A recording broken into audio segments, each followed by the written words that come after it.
Okay, law of conservation of mass. First one ಏನಂತ ಹೇಳುತ್ತೆ, it states that matter can neither be created nor be destroyed. ಹೌದಾ? ಏನಂತ ಹೇಳುತ್ತೆ law of conservation of mass? Matter ಅನ್ನ create ಮಾಡಕ್ ಆಗೋದಿಲ್ಲ, ಡೆಸ್ಟ್ರಾಯ್ನು ಮಾಡಕ್ ಆಗೋದಿಲ್ಲ ಅಂತ ಹೇಳುತ್ತೆ. ಅದಕ್ಕೊಂದು ಎಕ್ಸಾಂಪಲ್ ಅನ್ನ ತಗೊಂಡಿದ್ದೆ, ರೈಟ್? ನಾನು ಒಂದು ಎಕ್ಸಾಂಪಲ್ ತಗೊಂಡಿದ್ದೆ.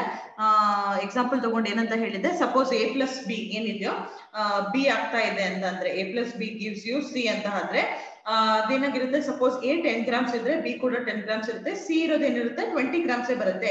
ಸಿ ಅಂದ್ರೆ ಏನು, the total of A plus B, there is no loss, there is no gain. ಆ ತರದ ಅಂತಹ ಲಾಗ್ ಏನಂತ ಹೇಳ್ತೀವಿ, law of conservation of mass ಅಂತ ಹೇಳಿದೆ. ಆಂಟೋಯಿನ್ ಲವಾಯ್ಸರ್ ಅವರು ಇದನ್ನ ಕಂಡಿದ್ದು ಅಂತ ಹೇಳಿದ್ದೆ. ಆಮೇಲೆ ನಾನು ಏನಂದ್ರೆ ಲಾ ಆಫ್ ಡೆಫಿನೆಟ್ ಪ್ರಪೋರ್ಷನ್ ಅಥವಾ ಕಾನ್ಸ್ಟೆಂಟ್ ಪ್ರಪೋರ್ಷನ್ ಅಂದ್ರೆ ಏನು ಅಂತ ಹೇಳಿದೆ. Can you please switch off your videos? Okay, law of definite proportion ಅಥವಾ ಕಾನ್ಸ್ಟೆಂಟ್ ಪ್ರಪೋರ್ಷನ್ ಅಂದ್ರೆ ಏನು ಅಂತ ಹೇಳಿದೆ ನಾನು. It means that given compound always contains exactly same amount of element. Okay na, same proportion of element by, please switch off your video students. Okay na, same proportion of elements by mass. ಅದಕ್ಕೆ example ಕೊಟ್ಟಿದ್ದೆ, water ಇಂದ ಆಗಿರಲಿ, ಇನ್ಯಾವುದಾದ್ರು examples ಅನ್ನ, particular examples ಅನ್ನ ಕೊಟ್ಟಿದ್ದೆ. Then moving on to law of multiple proportions. Law of multiple proportion ಅಂದ್ರೆ ಏನಾಗುತ್ತೆ, if suppose there are two elements, okay, two elements are there, okay, they combine to form two or more compounds. ಯಾವ ತರ ಅದು combine ಆಗಿರ್ತವೆ, ಒಂದ್ element will be in a fixed ratio. ಅದಕ್ಕೆ example ಏನ್ ಕೊಟ್ಟೆ ನಾನು, ಸಪೋಸ್ ಹೈಡ್ರೋಜನ್ ಆಕ್ಸಿಜನ್ ಜೊತೆ ಕಂಬೈನ್ ಆಗುತ್ತೆ ಅಂತ ಅನ್ಕೊಳ್ಳಿ. ಓಕೆನಾ, hydrogen combines with oxygen, it can form water. Not only that, sometimes when hydrogen combines with oxygen, it also forms hydrogen peroxide ಅಂತ ಹೇಳಿದೆ. ಅದು ರಿಯಾಕ್ಷನ್ ಈ ತರ ಬರ್ತಿದ್ವಿ, right? H2, right? H2 plus O2 gives a H2O. ಇನ್ನೊಂದು H2 plus O2 gives a H2O2. ಇಲ್ಲೇನಾಯ್ತು, ಇದನ್ನ half O2 ಅಂತ ಮಾಡಿದ್ವಿ. ಸೊ ಇದ್ರ ಮಾಸ್ ಬಂದು 2 ಗ್ರಾಮು, ಇದು ಕೂಡ 2. ಸೊ ಇಲ್ಲಿ ಇದು ಫಿಕ್ಸ್ಡ್ ಪ್ರಪೋರ್ಷನ್ ಅಲ್ಲಿ ಇರ್ತವೆ. ಸೊ ಈ ಎಲಿಮೆಂಟ್ ಇದ್ರ ಜೊತೆ ಫಿಕ್ಸ್ಡ್ ಪ್ರಪೋರ್ಷನ್ ಎಲಿಮೆಂಟ್ ಜೊತೆ ಕಂಬೈನ್ ಮಾಡ್ತಿದಾವಲ್ಲ, ಇದು ಒಂದು ಸಿಂಪಲ್ ರೇಷಿಯೋ ಇರುತ್ತೆ. ಇಲ್ಲಿ ಆಕ್ಸಿಜನ್ ಎಷ್ಟಾಗುತ್ತೆ, atomic mass, if you know, for 1 it is 16 gram, 2 into 16 is 32. So total ಎಷ್ಟಾಯ್ತು, ಟೋಟಲ್ ಬಿಟ್ಟಾಕಿ. ಸೊ ಈ ತರ ಇರುತ್ತೆ ಅಂತ ಹೇಳಿದೆ, ಹೌದಾ? 16:32 ಯಾವ ರೇಷಿಯೋಲಿ ಇದಪ್ಪ, 1:2 ರೇಷಿಯೋದಲ್ಲಿ ಇದೆಯಾ? ಸೊ ಇದನ್ನ ನಾನು ಎಕ್ಸ್ಪ್ಲೇನ್ ಮಾಡಿದ್ದೆ, ಲಾ ಆಫ್ ಮಲ್ಟಿಪಲ್ ಪ್ರಪೋರ್ಷನ್ ಅಂದ್ರೆ ಏನು ಅಂತ, ಹೌದಾ? ಸಿಂಪಲ್ ರೇಷಿಯೋಸ್ ಅಲ್ಲಿ ಇರ್ತವೆ. ಇನ್ನೊಂದು ಎಲಿಮೆಂಟ್ ಫಿಕ್ಸ್ಡ್ ಎಲಿಮೆಂಟ್ ಜೊತೆ ಏನ್ ಕಂಬೈನ್ ಆಗ್ತಿದ್ಯೋ ಅವು ಸಿಂಪಲ್ ರೇಷಿಯೋದಲ್ಲಿ ಇರ್ತವೆ ಅಂತ ಹೇಳಿದೆ. ನೆಕ್ಸ್ಟ್ ಓದ್ವಿ. Okay, let me just see what is the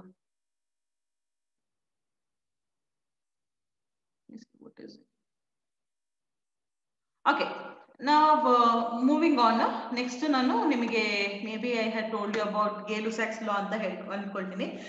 That is when gases combine, you know, or they produce in a chemical reaction. ಏನಾಗುತ್ತೆ, ಅವು ಯಾವ ತರ ಕಂಬೈನ್ ಆಗ್ತವೆ ಇನ್ ಸಿಂಪಲ್ ರೇಷಿಯೋಸ್. ಅಂದ್ರೆ ನಾನು ಏನ್ ಹೇಳಿದ್ದೆ, ಯಾವುದೋ ಒಂದು ಗ್ಯಾಸಿನ ಎಕ್ಸಾಂಪಲ್ ತಗೊಂಡು ಯಾವ ತರ ಕಂಬೈನ್, ಅಮೋನಿಯಾ ಎಕ್ಸಾಂಪಲ್ ಕೊಟ್ಟಿದ್ದೆ, NH3 ಯಾವ ರೇಷಿಯೋದಲ್ಲಿ 1:3 ಆ ತರ ಏನೋ ಕಂಬೈನ್ ಮಾಡಿ ಹೇಳಿದ್ದೆ, ಹೌದಾ? ಯಾವಾಗ್ಲೂ ಯಾವ ತರ ಇರ್ತವೆ, ಅವು ಸಿಂಪಲ್ ರೇಷಿಯೋದಲ್ಲಿ ಇರ್ತವೆ ಅಂತ ಹೇಳಿದೆ. ಮತ್ತೆ ಅವೊಗಡ್ರೋಸ್ ಲಾ ಅನ್ನ ಮಾತಾಡಿದ್ವಿ, ರೈಟ್? ಅವೊಗಡ್ರೋಸ್ ಲಾ ಅಂದ್ರೆ ಏನು, ಯೂಶಲಿ ಅದು ಸಿಂಬಲ್ ಏನಿರ್ತದೆ, B is directly proportional to N, right? ಇದನ್ನ ನಾನು ಹೇಳಿದ್ದೆ. ಅವೊಗಡ್ರೋಸ್ ಲಾ ಅಂದ್ರೆ ಏನಂತ ಹೇಳಿದೆ, equal volume of gases at same temperature and pressure should have equal number of molecules. ಅದನ್ನ ನಾನು ಅವೊಗಡ್ರೋಸ್ ಲಾ ಅಂತ ಹೇಳಿದ್ದೆ. So that means we have covered all the laws of chemical combinations in the last class. I hope everybody remembers. So I hope I made you remember all the laws. Is it clear? Can I move on? Move to the next topic again. Shall I move to the next topic? Okay, fine. Okay, so ಇವತ್ತಿನ ನಮ್ಮ first topic ಬಂದು ಡಾಲ್ಟನ್ಸ್ atomic theory ಅಂತ. ಓಕೆನಾ? What is today's topic? Just give me a moment.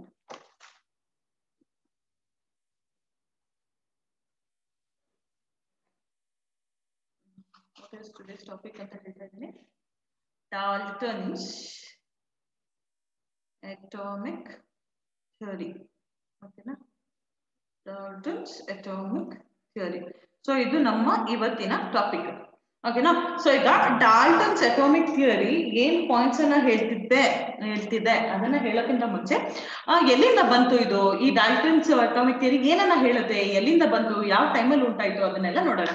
So usually ಈ ಡಾಲ್ಟನ್ಸ್ atomic theory ಏನಿದೆಯೋ ಇದೊಂಥರ ಅವನು copy ಮಾಡ್ದಂಗೆ, ಕಟ್ ಕಾಪಿ ಪೇಸ್ಟ್ ಮಾಡ್ದಂಗಿದೆ. ಓಕೆನಾ? ಡಾಲ್ಟನ್ ಏನ್ ಮಾಡಿದ್ದಾನೆ, ಜಸ್ಟ್ ಬೇರೆಯವರ ಏನು ಪಾಯಿಂಟ್ಸ್ ಇದೆಯೋ ಅದನ್ನ ತಾನು ಎಲ್ಲ ಒಟ್ಟಿಗೆ ಮಾಡ್ಬಿಟ್ಟು ಒಂದು ಥಿಯರಿ ಮಾಡ್ಬಿಟ್ಟು. ಓಕೆನಾ?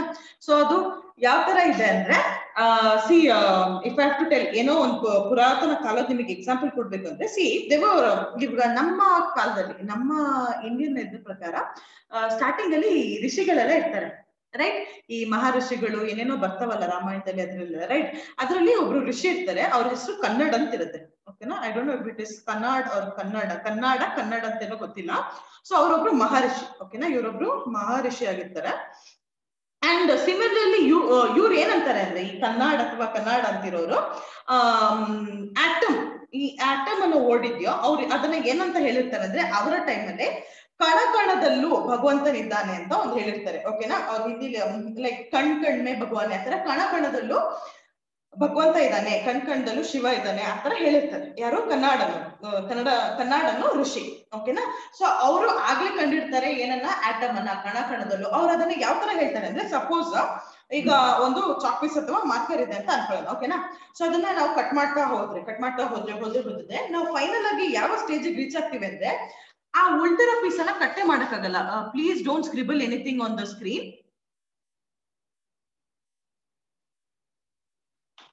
ಓಕೆನಾ, ಅವ್ರು ಏನ್ ಹೇಳ್ತಾರೆ, ನಾವು ಅದನ್ನ ಕಟ್ ಮಾಡ್ತಾ ಹೋದ್ರೆ ನಾವು ಒಂದು ಸ್ಟೇಜ್ಗೆ ರೀಚ್ ಆಗ್ತೀವಿ. ಆ ಸ್ಟೇಜ್ ಅಲ್ಲಿ ಏನಾಗುತ್ತೆ ಅಂದ್ರೆ will not be further able to cut that. So ಅದನ್ನ ಅವ್ರ ಏನಂತ ಹೇಳ್ತಾರೆ, ಕಣ ಆಟಮ್ ಅಂತ ಹೇಳ್ತಾರೆ. ಓಕೆನಾ, ಸೊ ಅದೇ ತರ ಈಗ ನಮ್ಮ ಇಂಡಿಯಾದಲ್ಲಿ ಮಹರ್ಷಿಗಳು ಅಂತಾರೆ. ಈ ಗ್ರೀಕ್ ಮಿಥಾಲಜಿಲಿ, ಗ್ರೀಕ್ ದೇಶದಲ್ಲಿ ಏನಾಗುತ್ತೆ ಅಂದ್ರೆ ಅಂತವರನ್ನ ಫಿಲಾಸಫರ್ ಅಂತ ಹೇಳ್ತಾರೆ. ಓಕೆನಾ, what are they known as ಋಷಿಗಳನ್ನ ಅಥವಾ those kind of peoples, what do they call them? Philosopher ಅಂತ. ಓಕೆನಾ, there'll be one Greek philosopher who's known as Democritus. Okay, Democritus ಅಂತ ಹೇಳ್ತಾರೆ. ಸೊ ಅವನು ಕೂಡ ಇದೇ ತರ ಹೇಳ್ತಾನೆ, you know, when we go on cutting any particle, we'll reach such a stage where further we'll not be able to divide it, undivisible atom. ಅವನೇನ್ ಮಾಡ್ತಾನೆ, ಇವ್ರಾದ್ರೆ ಕಣ ಅಂದ್ಬಿಟ್ಟು ಸುಮ್ಮನಾದ್ರು, ಇವನೇನ್ ಇರ್ತಾನೆ ಅದಕ್ಕೊಂದು ಪದ ಕೊಡ್ತಾನೆ. ದಟ್ ಇಸ್ ನೋನ್ ಆಸ್ ಅಟೋಮಿಯೋ. ಅವನೇನಂತ ಕೊಡ್ತಾನೆ ಇದಕ್ಕೆ? ಅಟೋಮಿಯೋ ಅಂತ ಕರೀತಾನೆ. ಓಕೆನಾ, ಅಟೋಮಿಯೋ ಇಂದಾನೆ ಬಂದಿದ್ದ ಏನು ವರ್ಡ್ ಆಟಮ್. ಸೊ ಈಗ ಈ ಅಟೋಮಿಯೋ ಅಂದ್ರೆ ಏನು?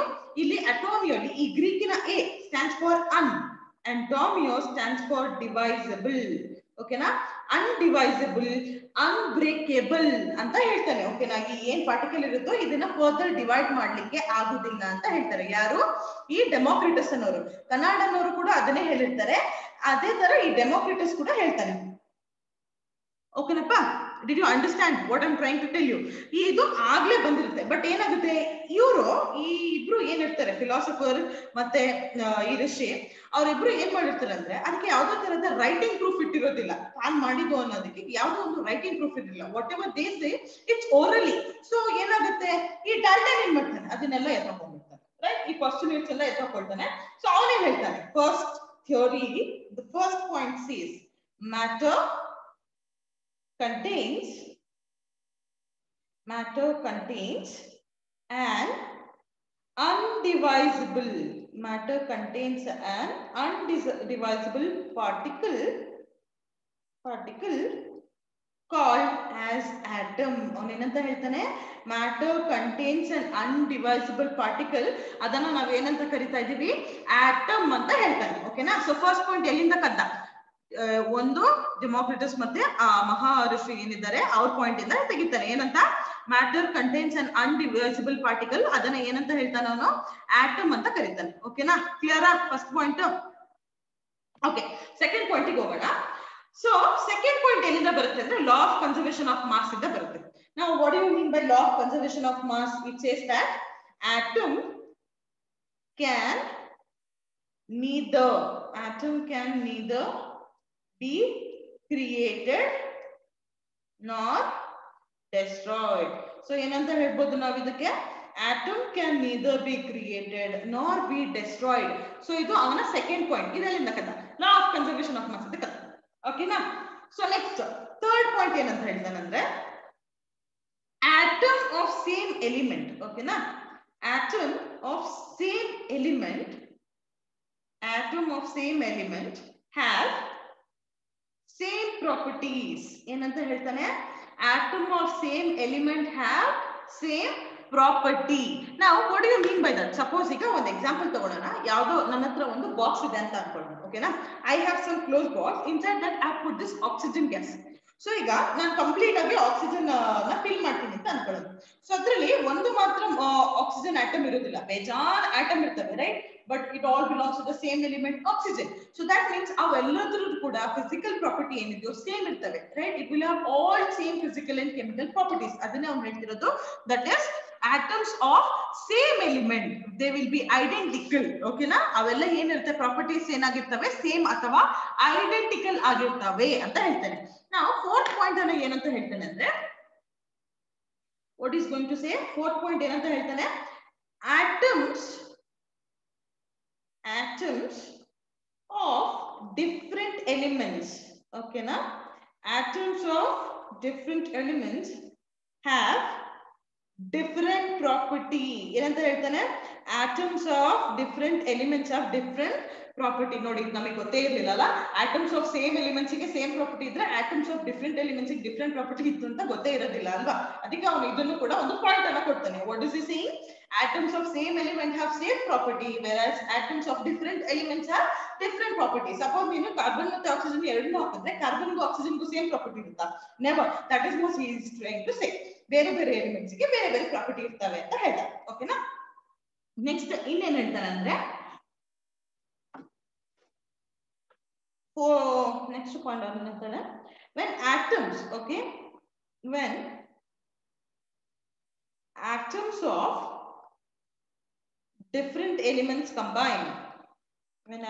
of different elements combine,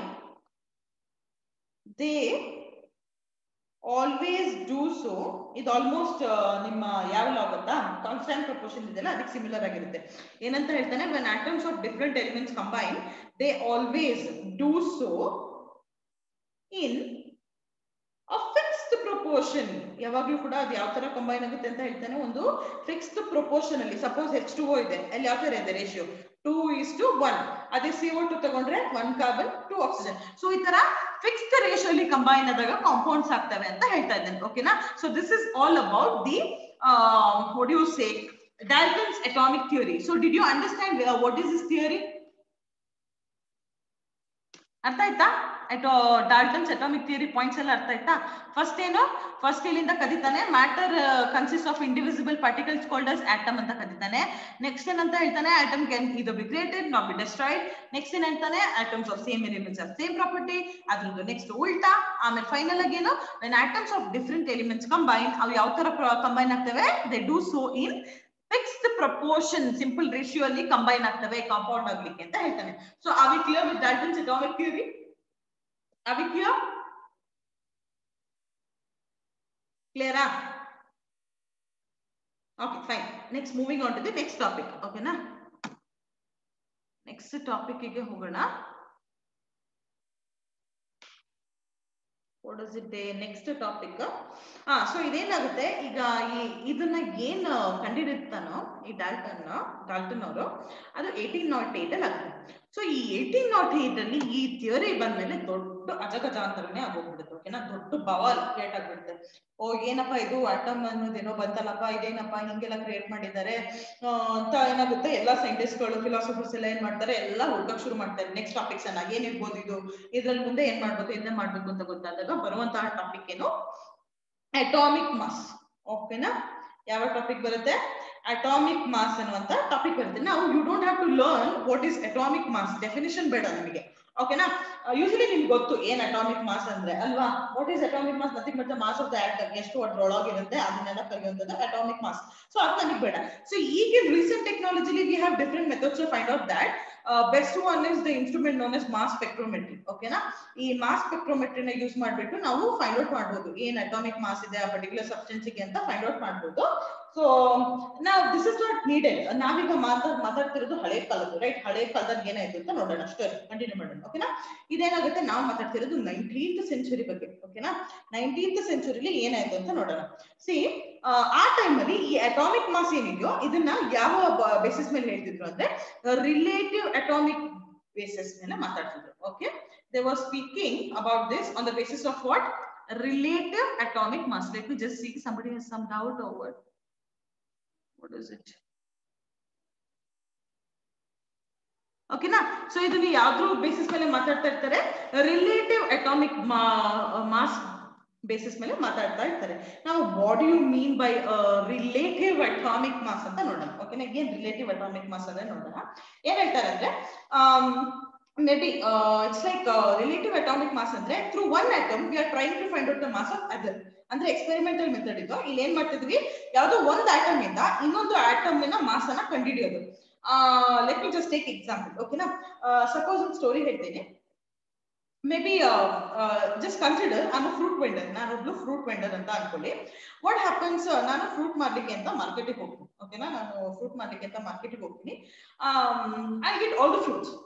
Okay, but now the problem is I have forgotten to take in the balance with me. ನಾನು ಏನ್ ಮಾಡ್ತೀನಿ, ನನ್ನ ಡಿಜಿಟಲ್ ಬ್ಯಾಲೆನ್ಸ್ ಈಗ ಬರ್ತಾವಲ್ಲ, ವೇಯಿಂಗ್ ಬ್ಯಾಲೆನ್ಸ್ ಅಲ್ಲ, ಎಲೆಕ್ಟ್ರಿಕ್ ಡಿವೈಸ್, ಅದನ್ನ ನಾನು ಮರ್ತೋಗಿರ್ತೀನಿ.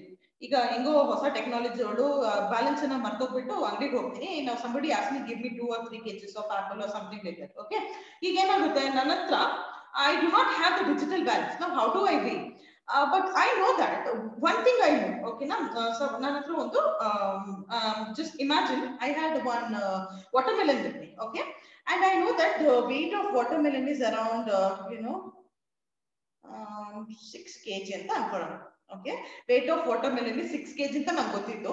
And one piece of watermelon I will be cutting it into 6 pieces and one piece weighs around 1 kg ಅಂತ ನನಗೆ ಗೊತ್ತಿರುತ್ತೆ. ಓಕೆನಾ. ಸೊ ಈಗ ನಾನೇನ್ ಮಾಡ್ತೀನಿ, ನನ್ನ ಹತ್ರ ಡಿಜಿಟಲ್ ಬ್ಯಾಲೆನ್ಸ್ ಇಲ್ದಿದ್ರು ಪರವಾಗಿಲ್ಲ, ನನ್ನ ಹತ್ರ ತಕ್ಕಡಿ ಇರುತ್ತೆ. ನಾವು I do not have the weighing, ನನ್ನ ಹತ್ರ ಅದು ವೇಟ್ಸ್ ಇರೋದಿಲ್ಲ, ಬರೀ ತಕ್ಕಡಿ ಇರುತ್ತೆ. ಓಕೆನಾ, ತಕ್ಕಡಿ ಇದೆ, ವೇಟ್ಸ್ ಇಲ್ಲ. ನಾನೇನ್ ಮಾಡ್ತೀನಿ, ಸರಿ ಏನು ಇಲ್ಲ ಅಂದ್ರೂ ಪರವಾಗಿಲ್ಲ, ತಕ್ಕಡಿ ಆದ್ರೂ ಇದೆಯಲ್ವಾ, ಅದರಿಂದ ಕಂಡಿಡಿಯೋಣ ಅಂತ ನಾನು ಏನ್ ಮಾಡ್ತೀನಿ. Okay, I know you know the answer, let me just revise it. ಓಕೆನಾ. ಸೊ ಈಗ ನಾನೇನ್ ಮಾಡ್ತೀನಿ, ನಾನು ಏನ್ ಮಾಡ್ತೀನಿ, 1 piece of watermelon is 1 kg ಅಂತ ಗೊತ್ತಿರುತ್ತೆ. ತಕ್ಕಡಿ 1 part ಅಲ್ಲಿ 1 piece ಅಥವಾ 2 piece ಇರ್ತೀನಿ. And here I put the apples. So in this way, in the previous days, previous ways, they were trying to find out the mass. This was the method to find out the mass of the substance. So ಅದಕ್ಕೆ ನಾವೇನಂತ ಹೇಳ್ತೀವಿ, ಒಂದರಿಂದ ಇನ್ನೊಂದನ್ನ ಕಡಿತಿದ್ವಲ್ಲ, ಅದಕ್ಕೆ ನಾವೇನಂತ ಹೇಳ್ತೀವಿ, relative atomic mass ಅಂತ ಹೇಳ್ತೀವಿ. So ಆ ಟೈಮ್ ಅಲ್ಲಿ ಅವ್ರು ಅದಕ್ಕೆ ಸಿಂಪಲ್ ಆಗಿ ಸಿಕ್ಕಂತ ಎಲಿಮೆಂಟ್ ಯಾವುದು, ಹೈಡ್ರೋಜನ್. ಓಕೆನಾ. ಸೊ ಹೈಡ್ರೋಜನ್ ತುಂಬಾ ಸಿಂಪ್ಲೆಸ್ಟ್ ಆಗಿರೋದ್ರಿಂದ ಅದಕ್ಕೆ ಮಾಸ್ ಅನ್ನ ಕೊಡ್ತಾರೆ. ಎಷ್ಟು ಅಂತ, ಇಟ್ ವಾಸ್ ಗಿವನ್ ಆಸ್ 1. ಓಕೆನಾ. ಸೊ ಹೈಡ್ರೋಜನ್ ಗೆ 1 ಅಂತ ಅಟಾಮಿಕ್ ಮಾಸ್ ಅಂತ ಕೊಡ್ತಾರೆ. ಸೊ ಉಳಿದಿರೋ ಎಲ್ಲ ಎಲಿಮೆಂಟ್ಸ್ ನ ಮಾಸ್ ಈ ಹೈಡ್ರೋಜನ್ ಬೇಸಿಸ್ ಮೇಲೆ ಕಂಡುಹಿಡಿತಾರೆ. ಓಕೆನಾ. ಈ ಹೈಡ್ರೋಜನ್ ಬೇಸಿಸ್ ಮೇಲೆ ಏನೇನ್ ಮಾಡ್ತಾ ಇರ್ತಾರೆ, ಅವರು ಕಂಡುಹಿಡಿತಾ ಇರ್ತಾರೆ. ನಾವು ವಾಟ್ ಹ್ಯಾಪನ್ಸ್, ಈಗ ಆಕ್ಸಿಜನ್ ಅನ್ನು ನಾನು ಫೈಂಡ್ ಔಟ್ ಮಾಡ್ಬೇಕಂದ್ರೆ ಆ ತರದ್ದು ಆಕ್ಸಿಜನ್ ಮಾಸ್ ಎಷ್ಟಪ್ಪ, 16. ಸೊ ಹಾಗಾದ್ರೆ ಹೈಡ್ರೋಜನ್ ಎಷ್ಟು ಬೇಕು, ಆ ತರ ಆಕ್ಸಿಜನ್ ಅನ್ನ ಕಂಡುಹಿಡಿಯಲಿಕ್ಕೆ 16 ಟೈಮ್ಸ್ ಆಫ್ ಆಕ್ಸಿಜನ್ ಬೇಕಾಗಿರುತ್ತೆ. ಹೌದಾ. ಸೊ ಇದೇನಾಗುತ್ತೆ ಅಂದ್ರೆ ಸ್ವಲ್ಪ ಪ್ರಾಬ್ಲಮ್ ಬರಕ್ ಶುರು ಆಗುತ್ತೆ. ಆಕ್ಸಿಜನ್ ಏನಾಯ್ತು, ಮುಂದೆ ಹೋಗ್ತಾ ಮಾಸ್ ಬೇಜಾನ್ ಜಾಸ್ತಿ ಆಗುತ್ತೆ. ಈಗ ಯಾವ ತರ ನಾವು ರಿಲೇಟಿವ್ ಅಟಾಮಿಕ್ ಮಾಸ್ ಅನ್ನ ಕಂಡುಹಿಡಿಯೋದು ಅಂತ ಅವ್ರು ಏನ್ ಮಾಡ್ತಾರೆ, that time something else was taken known as C12 isotope. Carbon C12 isotope ಏನಿದೆಯೋ ಅದನ್ನ ಯೂಸ್ ಮಾಡ್ತಾರೆ. It was used, C12 isotope was used in place of hydrogen. ಏನ್ ಮಾಡ್ತಾರೆ, ಕಾರ್ಬನ್ 12 isotope ನ ಯೂಸ್ ಮಾಡ್ತಾರೆ in place of what, hydrogen. because ನಾವು ಯಾಕೆ ನಮ್ಮ ಹೈಡ್ರೋಜನ್ ಅನ್ನ ರಿಪ್ಲೇಸ್ ಮಾಡ್ತಾರೆ ಅಂದ್ರೆ, this one is very stable. ನಮ್ಮ ಹೈಡ್ರೋಜನ್ ಎಲಿಮೆಂಟ್ ಏನಿದೆಯೋ, though it was simplest in nature, it was very reactive. ಅದೇನಾಗಿರುತ್ತೆ, ತುಂಬಾ ರಿಯಾಕ್ಟಿವ್ ಆಗಿರುತ್ತೆ. ಯಾವ್ದಾದ್ರು ಒಂದು ಎಲಿಮೆಂಟ್ ಜೊತೆ ನಾವು ರಿಲೇಟಿವ್ ಅಟಾಮಿಕ್ ಮಾಸ್ ನೋಡೋಣ ಅಂದ್ರೆ ಅದ್ರ ಜೊತೆ ಕಂಬೈನ್ ಆಗ್ಬಿಡೋದು, ಇನ್ ಯಾವ್ದೋ ರಿಯಾಕ್ಷನ್ ಮಾಡೋದು, ಒತ್ತೋಡೋದು. ನಾವು ಅದಕ್ಕೆ ಏನ್ ಮಾಡಿದ್ವಿ, ಇದು ನಿಮ್ ಸವಾಸನೆ ಬೇಡ ಅಂತ ಕಾರ್ಬನ್ 12 ಐಸೋಟೋಪ್ ನ ಹುಡುಕೊಳ್ತೀವಿ. ಯಾಕೆ, because it is very stable and ಅಷ್ಟೊಂದಾಗಿ ರಿಯಾಕ್ಟ್ ಮಾಡೋದಿಲ್ಲ ಅದು.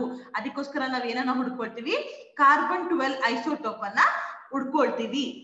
ಅಂಡರ್ಸ್ಟುಡ್. ಯಾಕೆ ಕಾರ್ಬನ್ 12 ಪರ್ಟಿಕ್ಯುಲರ್ ಆಗಿ ಯೂಸ್ ಮಾಡೋದು ಅಂದ್ರೆ, because of it stability. Okay, C12 isotope ನ ಯೂಸ್ ಮಾಡ್ಲಿಕ್ಕೆ ಕಾರಣನೇ stability, because it was much more stable at that time.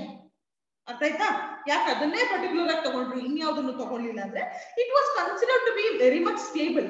Did you understand why carbon was taken? Why not something else? Because of its stability. Simple.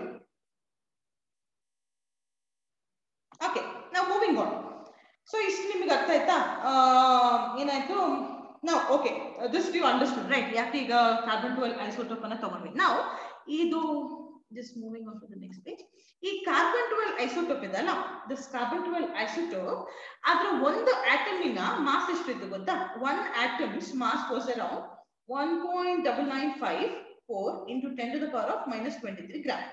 Okay, ಅದರ mass ಎಷ್ಟಿತ್ತು 1.19954 into 10 to the power of minus 23 gram ಅಷ್ಟು ಇತ್ತು. ಒಂದು atom ಇತ್ತು. ಓಕೆನಾ, one atom of carbon dioxide had this much of mass. Now this one atom was considered to be equal to, ಇದು ಏನು one atom ಇದೆಯೋ ಅದು ಏನಕ್ಕೆ ಕನ್ಸಿಡರ್ ಮಾಡಿದ್ರು equal to ಅಂದ್ರೆ on the basis of hydrogen it was equal to 12 atomic mass unit. ಈ AMU ಅಂದ್ರೆ ಏನು, atomic mass unit. ಓಕೆನಾ, ಅವ್ರು ಏನಂತ ಹೇಳ್ತಾ ಇದಾರೆ ಇಲ್ಲಿ ಅಂದ್ರೆ sorry I think something happen. Okay, ಇಲ್ಲಿ ಏನಾಯ್ತು 12 atomic mass unit ಗೆ ಈಕ್ವಲ್ ಅಂದ್ರೆ like one atom of carbon, okay, one atom of carbon was considered to be 12 times heavier than hydrogen. Okay na, so ee basis mele namige atomic mass iduna helidu. One atom ಏನು equal ಆಗಿರುತ್ತೆ 12 atomic mass unit or U, that is unified mass ಅಂತ ಹೇಳ್ತಾರೆ. ಎರಡು symbols ಬರ್ತವೆ, ಏನಂತ ಹೇಳ್ತೀವಿ ಅದಕ್ಕೆ, atomic mass unit ಅಂತ ಹೇಳ್ತೀವಿ. ಸೊ ಒನ್ ಆಟಮ್ ಎಷ್ಟು ಅಟಾಮಿಕ್ ಮಾಸ್ ಯೂನಿಟ್ ಗೆ ಈಕ್ವಲ್ ಆಗಿರುತ್ತೆ 12. ಸೊ ಈಗ one atom of hydrogen, okay, ನಾವು ಒನ್ AMU ಅಂದ್ರೆ ಎಷ್ಟು ಇರುತ್ತೆ value? C one atom is equal to 12 AMU. ನಾವು one AMU is equal to how much? One cross multiply ಮಾಡಿ, one atom, okay, one atom divided by 12, right? 1/12th atom, okay na, 1/12th mass of carbon ಗೆ equal ಆಗಿರುತ್ತೆ ಅಂತ ಹೇಳ್ತಾರೆ. 1/12th mass of carbon atom ಗೆ ಏನ್ equal ಆಗಿರುತ್ತೆ ಅಂತ one atomic mass unit ಅಂತ ಹೇಳ್ತಾರೆ. Are you clear? ನಾನು ಏನು ಹೇಳಿದೆ ಅಂತ ಅರ್ಥ ಆಯ್ತಾ? Okay, just let me see what is your doubt ಅಂತ.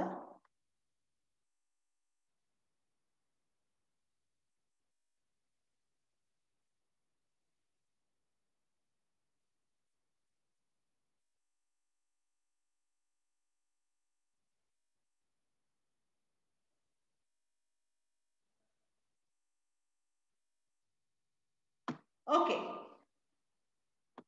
let me just see what is the doubt. Just give me a moment. See, if somebody is asking me the doubt, I need to know who's that. Okay, if you keep Vivo, that, this and all, I'll not understand who it is. So please change your name before entering. Okay, now moving on. So eldrigu one AMU andre enu anta gottaita? One AMU andre enu 1/12th mass of carbon atom. So ಅದಕ್ಕೆ ನಾವು ಏನಂತ ಹೇಳ್ತೀವಿ 1 AMU ಅಂತ. Now one atom ina value ಎಷ್ಟು ಅಂತ ನಾವು ನೋಡಿದ್ವಿ. One atom ina mass ಎಷ್ಟಪ್ಪ? What is the mass of one atom of carbon? That is 1.9954 into 10 to the power of minus 23 gram. ಹೌದಾ? Divided by 12. Now ಇದನ್ನ 1.9954 divided by 12 ಈ ತರ ಎಲ್ಲ ಮಾಡಿದ್ರೆ ನಮಗೆ ಟೋಟಲ್ ವ್ಯಾಲ್ಯೂ ಎಷ್ಟು ಬಂತು ಅಂದ್ರೆ 1.66 into 10 to the power of minus 24 grams. Okay na? So this is the value of one atomic mass unit. So ಎಷ್ಟು one atomic mass unit value? It is 1.66 into 10 to the power of minus 24 gram. Okay na, clear? One atomic mass unit is to 1.66 into 10 to the power of minus 24 grams. Okay na? Now before teaching something, you should also know one atom of hydrogen. Okay na? Atho hydrogen in a one atom in a value eshtirutte gottunda? It is almost 1.67 into 10 to the power of minus 24 gram. Okay na? So ಈಗ ನಾನು suppose ಈ hydrogen atom na atomic unit ಆಗಿ convert ಮಾಡಬೇಕು ಅಂದ್ರೆ ನಾನು ಏನು ಮಾಡಬೇಕು ಅಂದ್ರೆ, see hydrogen is equal to one atom divided by 12th mass. ಹೌದಾ? So ಈಗ one atom of hydrogen ಅಂದ್ರೆ value ಎಷ್ಟು? 1.67 into 10 to the power of minus 24 gram. ಹೌದಾ? Next ನಾನು ಏನು ಮಾಡಬೇಕು? Not 12th, okay, this I became wrong here. So ಇಲ್ಲಿ ನಾನು ಏನು ತಗೊಬೇಕಿತ್ತು ಅಂದ್ರೆ this one I have to compare this AMU value ತಗೊಬೇಕಿತ್ತು. I have to convert into AMU ಅಂದ್ರೆ ಇಲ್ಲಿ 1 AMU ಅಂತ ಬರ್ಕೊಬೇಕು. So now what is the value of AMU? Don't worry students, I'll repeat again. ಇಲ್ಲೆಷ್ಟು 1.66 into 10 to the power of minus 24 gram. Now ಇವೆರಡನ್ನು divide ಮಾಡಿದ್ರೆ ಎಷ್ಟು ಬರುತ್ತೆ? 1.0078 atomic mass unit. So hydrogen ನ hydrogen ನ ಎಷ್ಟು atomic mass unit ಅಂತ ಹೇಳಬೇಕು ಅಂದ್ರೆ this is the value. So now why do you think ಈ atomic mass unit ನ ಕಂಡುಹಿಡಿದ್ರು? What is the reason for atomic mass unit to be found out ಅಂದ್ರೆ usually atomic mass ಗಿಂತ ಈ value ನ ಹೇಳೋಕ್ಕಿಂತ ಇದನ್ನ ಹೇಳೋದು ಈಸಿ ಆಯ್ತು. What is the atomic mass of hydrogen ಅಂದ್ರೆ 1.00 ಹೇಳೋದು ಈಸಿ ಆಯ್ತು ಬಿಕಾಸ್ ಇಲ್ಲ ಅಂದ್ರೆ ನಾವು power ಅನ್ನೆಲ್ಲ ಹೇಳ್ಬೇಕಾಗುತ್ತೆ right 10 to the power of 24 that this ಎಲ್ಲ ಹೇಳೋಕ್ಕಿಂತ ಇದೇ ಬೆಸ್ಟ್ ಅಪ್ಪ ಅಂತ ಅನ್ನೋದಕ್ಕೆ ಏನ್ ಮಾಡ್ತಾರೆ see 1 AMU is nothing but 1 atomic mass unit of something. AMU ಅಂದ್ರೇನೆ atomic mass unit, understood? ಅಂದ್ರೆ it is a mass which is exactly equal to 1/12 of the mass of carbon atom. 1 AMU ಅಂದ್ರೆ ಏನು ಇಲ್ಲೇ ಬರ್ತಿದ್ದೀನಲ್ಲಪ್ಪ. Let me just go to the other screen. I think I've written. See, 1 AMU is nothing but it is the mass which is equal to 1/12 of the mass of carbon atom. ಅರ್ಥ ಆಯ್ತಾ? ಏನು 1 AMU ಅಂದ್ರೆ it is the mass which is equal to the 1/12 of the mass of carbon atom. ಅದಕ್ಕೆ ನಾವು ಏನಂತ ಹೇಳ್ತೀವಿ 1 AMU ಅಂತ ಹೇಳ್ತೀವಿ. ಅರ್ಥ ಆಯ್ತಾ? ಏನು AMU ಅಂದ್ರೆ? Now what do you understand what is meant by AMU? Clear ಆ? ಏನು AMU ಅಂದ್ರೆ? But we can also take U or DA. See, U is also right. AMU nu right. U anta baradru right. It is unified mass. But did you understand what is AMU?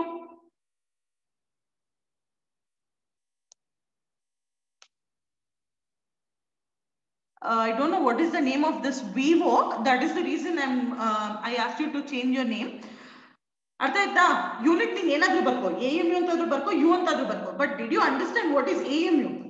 That was your doubt, right? What is AMU ಅಂತ? 1 AMU ಅಂದ್ರೆ ಏನು ಅಂತ? It is nothing but unified mass. ಏನು ಅಂದ್ರೆ the mass which is equal to 1/12 of the mass of carbon atom. Now somebody is asking me why carbon only? Maybe the availability of carbon was there at that time. Maybe that was the only compound which they found out to be stable, something like that, right? ಆ time ಅಲ್ಲಿ ಅವರಿಗೆ ಸಿಕ್ಕಂತ element ಅದು. ಓಕೆನಾ? ಅದಕ್ಕೋಸ್ಕರ may be ಅವರು carbon 12 ನಾವು please do not tell me isotope ಇತ್ತ ಇರ್ಲಿಲ್ವಾ.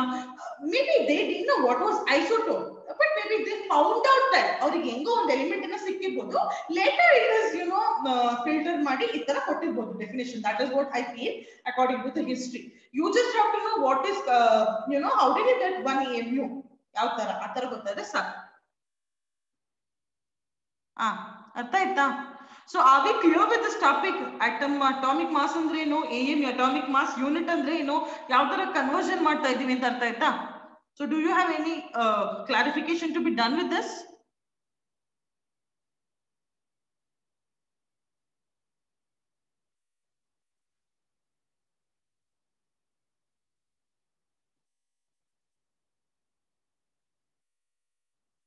Okay, so now before we move on, okay, I think just give me a moment. Okay, now before we move on, I just have yeah, can somebody give me one example for law of multiple of proportions? Yaradru one example anna kodtira other than hydrogen and oxygen?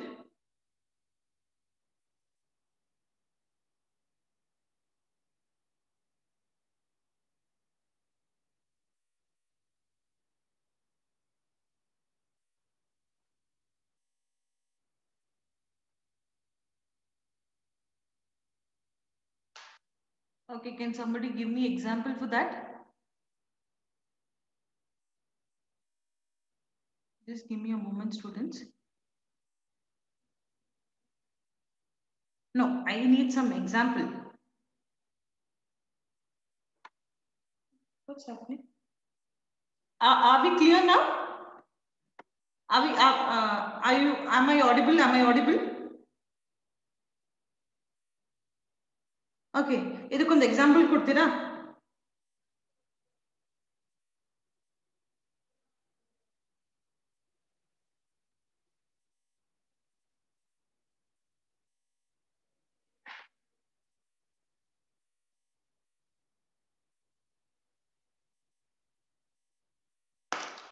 Okay, forget that. Due to shortage of time, I'll not be able to cover this example. Please, in case you find out, just text it to me because you might have my number, right?